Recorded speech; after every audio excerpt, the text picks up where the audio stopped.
ദൈവത്തിൻ്റെ ധന്യ തിരുനാമം വാഴ്ത്തപ്പെടുമാറാകട്ടെ. സകലരെയും സ്നേഹിക്കുന്ന കർത്താവായ യേശുക്രിസ്തുവിൻ്റെ തിരുനാമത്തിൽ ബഹുമാന്യരായ എല്ലാ ശ്രോതാക്കൾക്കും ഞങ്ങളുടെ വന്ദനത്തെ പ്രാരംഭമായിട്ട് അറിയിക്കട്ടെ.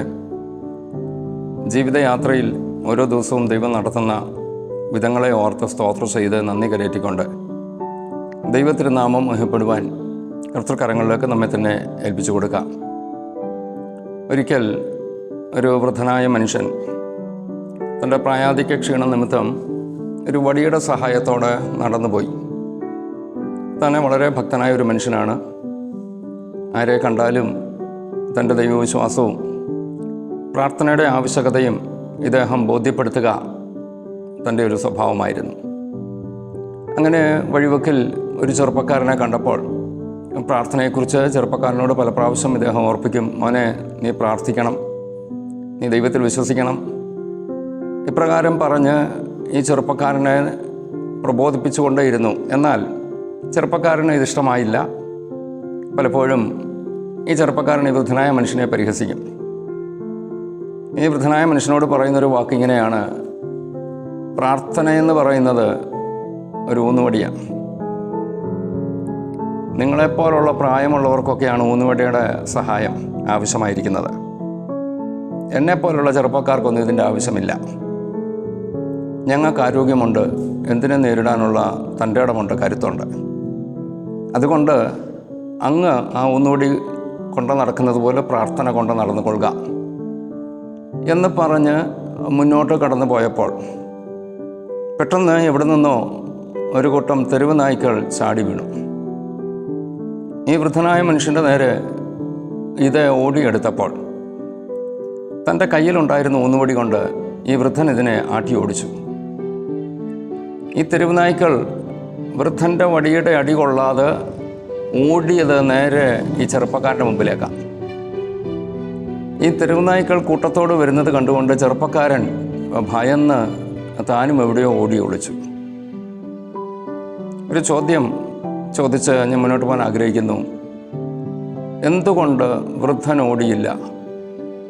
എന്തുകൊണ്ട് ചെറുപ്പക്കാരൻ ഓടി? ഒറ്റ വാക്കിൽ ഉത്തരം പറയാം. വൃദ്ധൻ്റെ കയ്യിൽ ഒരു ഊന്നുവടി ഉണ്ടായിരുന്നു, ചെറുപ്പക്കാരൻ്റെ കയ്യിൽ വടിയില്ലായിരുന്നു. അല്പം മുമ്പ് ഈ വൃദ്ധനെ പരിഹസിച്ചപ്പോൾ പറഞ്ഞത്, എനിക്ക് ഊന്നുവടിയുടെ ആവശ്യമില്ല. എന്നാൽ വളരെ ഗൗരവത്തോടെ നമ്മൾ ഓർക്കണം, എപ്പോഴാണ് പ്രതിസന്ധി നമ്മുടെ നേരെ കടന്നു വരുന്നത് നമുക്കാർക്കും പറയാൻ പറ്റത്തില്ല. പ്രതീക്ഷിക്കാത്ത സമയത്ത് ജീവിതത്തിന് നേരെ കടന്നു വരുന്ന പ്രതിസന്ധിയുടെ മുമ്പിൽ പിടിച്ചു നിൽക്കണമെങ്കിൽ പ്രാർത്ഥനയുടെ ഒരു ഊന്നുവടി ആവശ്യമാണ്. ചെറുപ്പമാകട്ടെ, വാർദ്ധക്യമാകട്ടെ, ആരോഗ്യമോ ക്ഷീണമോ ഇതൊന്നും വിഷയമല്ല. പ്രശ്നം ആർക്ക് നേരെയും എപ്പോൾ വേണമെങ്കിലും കടന്നു വരാം. ആ വരുന്ന സാഹചര്യത്തിൽ കയ്യിൽ ആ വടിയാണ് ആ വൃദ്ധനെ രക്ഷിച്ചതെങ്കിൽ തീർച്ചയായിട്ടും നമുക്ക് ദൈവത്തോട് പറയാൻ, കർത്താവേ, പ്രാർത്ഥന എന്ന ഊന്നുവടി ഏത് പ്രായത്തിൽക്കാർക്കും ആവശ്യമാണ്, എനിക്കത് ആവശ്യമുണ്ട്. നമുക്ക് ആ ദൈവകരം കൽപ്പിച്ചുകൊണ്ട് ജീവിതം ദൈവത്തിൽ സമർപ്പിച്ച് പ്രാർത്ഥനയോട് മുന്നേറാൻ നമുക്ക് ദൈവത്തോട് പ്രാർത്ഥിക്കാം. കർത്താവേ, ഞങ്ങളുടെ ജീവിതത്തിൽ ഒരു പ്രാർത്ഥനാ ജീവിതം ഞങ്ങൾക്ക് നൽകണമേ.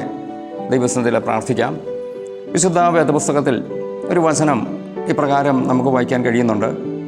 ലൂക്കോസിൻ്റെ സുവിശേഷം 21-ാം അധ്യായത്തിൻ്റെ 36-ാമത്തെ വാക്യം. ആകയാൽ ഈ സംഭവിപ്പാനുള്ള എല്ലാറ്റിനും ഒഴിഞ്ഞു പോകുവാനും മനുഷ്യപുത്രൻ്റെ മുമ്പിൽ നിൽപ്പാനും നിങ്ങൾ പ്രാപ്തരാകേണ്ടതിന് സദാകാലവും ഉണർന്നും പ്രാർത്ഥിച്ചും കൊണ്ടിരിപ്പീൻ. സംഭവിപ്പാനുള്ളത് നമുക്കറിഞ്ഞുകൂടാ. നാളുകളിൽ എന്ത് സംഭവിക്കും? അടുത്ത ദിവസം എന്ത് സംഭവിക്കും? കുടുംബത്തിൽ, വ്യക്തികളിൽ എന്ത് സംഭവിക്കും നമുക്കറിഞ്ഞുകൂടാ. എന്നാൽ സംഭവിപ്പാനുള്ള എല്ലാറ്റിൽ നിന്നും ഒഴിഞ്ഞു നിൽപ്പാൻ സദാകാലവും ഉണർന്നും പ്രാർത്ഥിച്ചാൽ തീർച്ചയായിട്ടും വലിയവനായ ദൈവം നമുക്ക് തന്നെ ഇടയാക്കും. ആ വലിയ സമർപ്പണത്തോടെ നമ്മെ തന്നെ ദൈവപൂർവ്വം കേൾപ്പിച്ചു കൊടുക്കാം. നമുക്കൊരുമിച്ച് ഒരു നിമിഷം ദൈവത്തോട് പ്രാർത്ഥിക്കാം. ഞങ്ങളെ സ്നേഹിക്കുന്ന സ്വർഗീയ നല്ല പിതാവേ, തിരുമുമ്പാകെ ഞങ്ങളെ തന്നെ ഏൽപ്പിക്കുന്നു.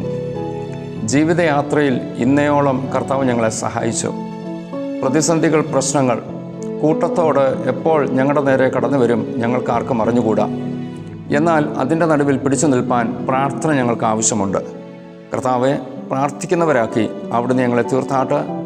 തിരുനാമം ഞങ്ങളിലൂടെ മുഹ്യപ്പെടുവാൻ കർത്തൃക്കരങ്ങൾ കേൾപ്പിക്കുന്നു.